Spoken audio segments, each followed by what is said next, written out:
이 영상 속 트럭은 달리고 있는 것이 아닙니다. 그저 언덕에서 굴러 내려가고 있을 뿐이죠.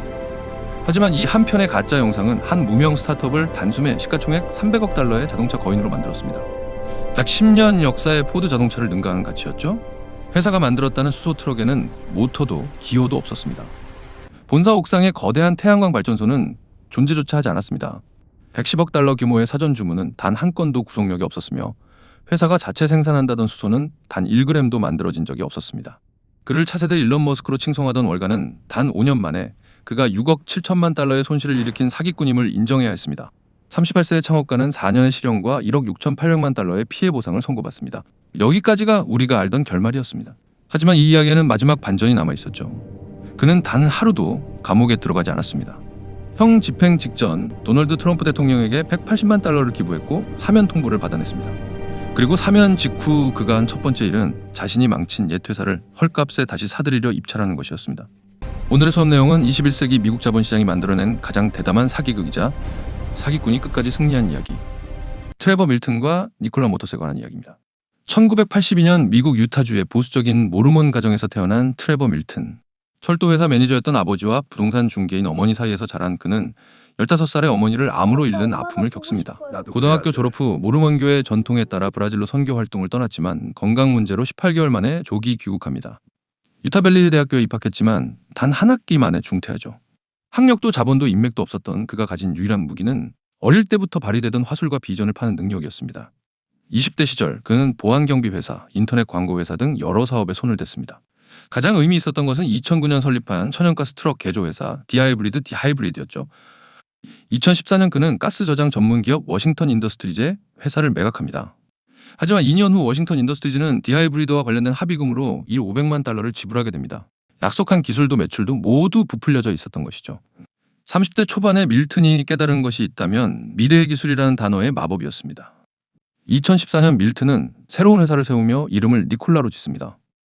일론 머스크가 발명가 니콜라 테슬라의 성을 가져다 회사명을 만들었듯이 밀튼은 그의 이름인 니콜라를 가져다 회사명으로 삼은 것이죠. 처음부터 테슬라의 그림자를 그대로 따라가겠다는 의도였습니다.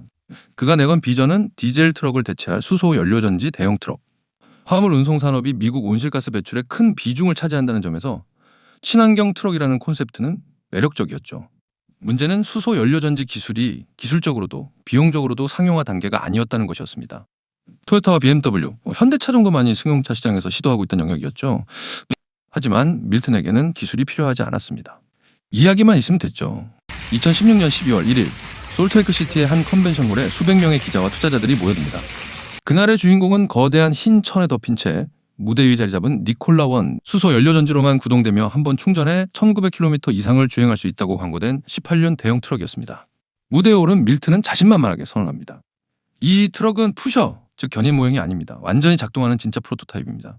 그는 의구심을 품던 사람들에게 역사상 가장 진보한 트럭이라며 2시간에 걸친 화려한 프레젠테이션을 이어갔습니다. 하지만 그 무대 위 트럭의 진실은 충격적이었죠. 니콜라 원에는 모터도 기어도 없었습니다. 운전자의 명령을 차량에 전달하는 제어 시스템도 미완성이었고 인포테인먼트 시스템 역시 작동하지 않아 태블릿 컴퓨터로 가짜 속도계와 지도 화면을 띄워놓았습니다. 트럭은 행사 전날 밤 무대 위로 견인되어 왔고 무대 아래로는 벽 콘센트에 연결된 전기 코드가 트럭 후미 바퀴 옆으로 이어져 있었습니다. 공기 서스펜션 시스템에는 누수가 있어 임시로 에어라인을 연결해둔 상태였죠. 그날 무대에 있던 것은 수소 트럭이 아닌 정교하게 꾸며진 텅 빈 모형이었습니다. 회사는 한술 더 뜹니다. 2018년 1월 니콜라는 니콜라 원 인치 모션이라는 제목의 홍보 영상을 공개합니다. 광활한 사막 도로를 시속 100km 이상으로 질주하는 거대한 수소 트럭. 영상은 SNS에서 수백만 조회수를 기록하며 회사의 기술력을 입증하는 결정적 증거가 됩니다. 하지만 이 또한 거짓이었죠. 니콜라는 트럭을 운반차에 실어 약간 경사진 도로의 정상에 놓고 카메라를 비스듬하게 기울인 채 그저 굴러 내려가도록 한 것이었습니다. 트럭 자체에는 어떠한 동력도 없었습니다. 회사가 나중에 해명한 말이 압권입니다. 우리는 트럭이 자체 추진력을 움직이고 있다고 말한 적이 없습니다. 다만 그렇게 설계된 트럭이라고 했을 뿐입니다. 거짓말은 트럭에만 머물지 않았습니다. 밀튼은 회사가 자체 인버터를 제조한다고 자랑했지만 시중 부품에 니콜라 로고만 덧붙인 것이었습니다. 본사 옥상에 거대한 태양광 패널을 설치해 자체 수소를 생산한다고 주장했지만 그런 시설은 존재하지 않았습니다. 수소 1kg을 다른 회사 절반 가격에 생산할 수 있다고 했지만 니콜라는 단 한 번도 자체 수소를 생산한 적이 없었고 모든 수소를 외부에서 사다 썼습니다. 회사가 구속력 있는 주문이라고 발표한 110억 달러 규모의 트럭 예약 물량은 사실 환불이 자유롭고 언제든 취소 가능한 비구속 이야기였습니다. 일부는 아예 만들지도 않을 차종에 대한 이야기였죠. 심지어 수소 전기라는 글자가 새겨진 시연용 트럭은 사실 천연가스로 작동되고 있었습니다. 2020년 6월 니콜라는 백지수표 인수회사인 벡터아이큐와의 SPA 합병을 통해 나스닥에 우회 상장합니다. 단 한 대의 차량도 판매하지 않았던 회사가 단숨에 시가총액 120억 달러로 시장에 등장한 것이죠. 그리고 단 며칠 만에 주가는 2배 이상 올라 시가총액이 300억 달러에 육박합니다.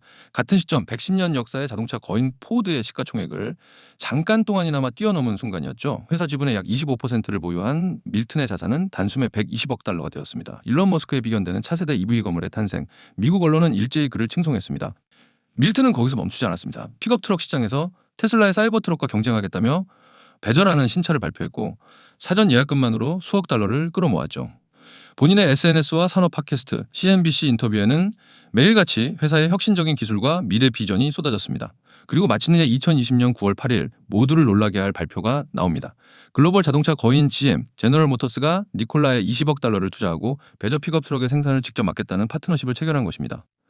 GM은 니콜라 지분 11%를 받기로 했고 발표 직후 니콜라 주가는 50% 가까이 폭등합니다. 38세의 늦깎이 창업가가 마침내 디트로이트의 거인을 무릎 꿇린 순간이었죠.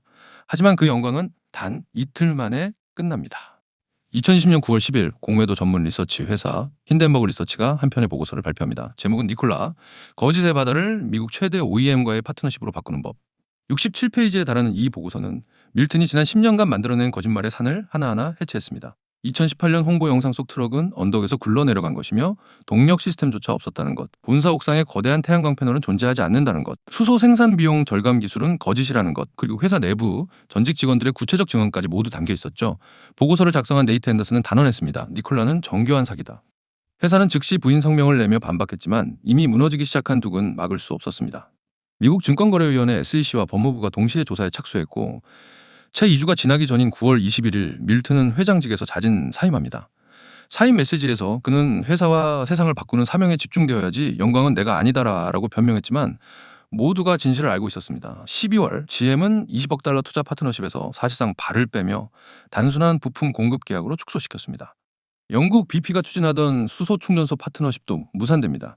사전 예약을 받았던 배저 픽업 트럭은 개발이 전면 취소되었고 예약금은 환불되었죠. 한때 65달러까지 올랐던 주가는 10달러 아래로 추락합니다.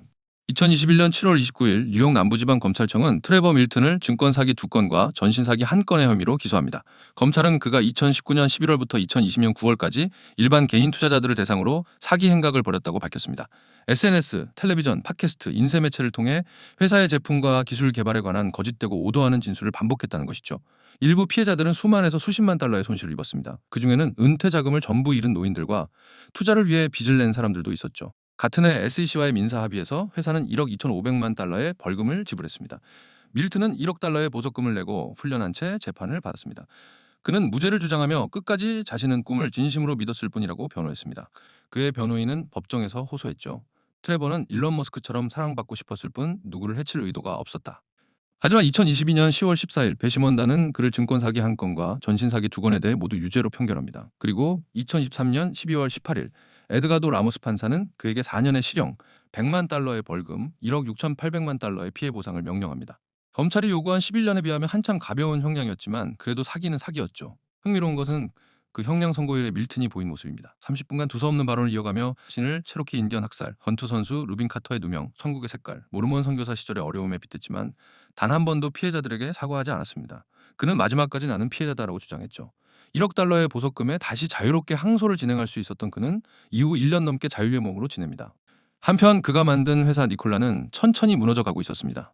새로운 경영진이 들어와 진짜 트럭을 만들기 위해 분투했지만 자금은 빠르게 고갈되었습니다. 출시한 전기 트럭은 배터리 화재 결함으로 대규모 리콜에 들어갑니다.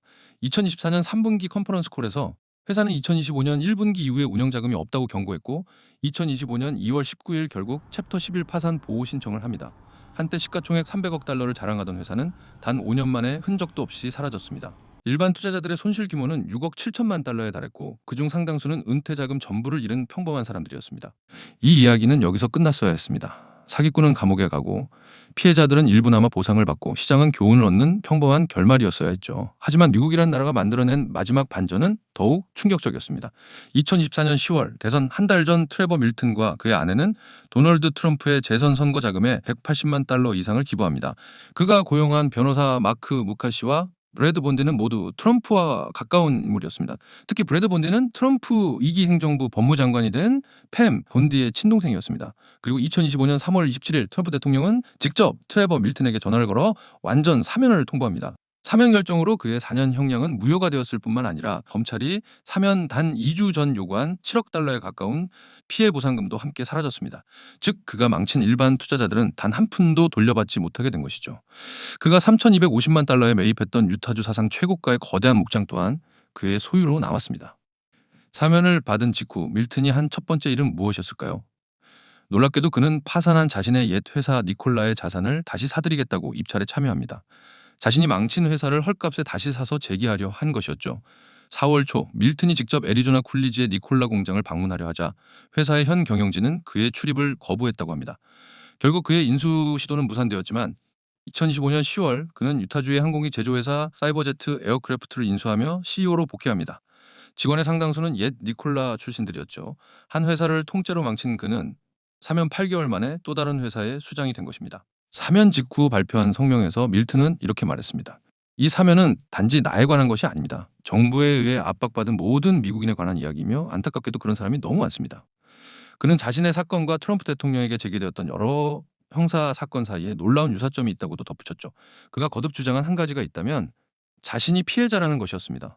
자기 거짓말로 은퇴 자금을 잃은 노인들도 부풀려진 보고서에 속아 평생 모은 돈을 잃은 사람들도 그에게는 보이지 않았죠. 보일 필요도 없었습니다.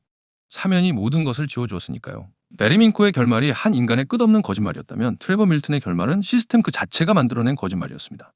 한 사람의 사기가 어떻게 정치적 후원과 결합해 모든 책임에서 벗어날 수 있었는지, 그리고 그것이 다음 세대의 사기꾼들에게 어떤 메시지를 전달하게 될지, 오늘 우리가 본 것은 단순한 한 창업가의 흥망이 아니라 21세기 미국식 자본주의가 만들어낸 가장 정교한 사기극의 교과서적 사례였을지도 모릅니다.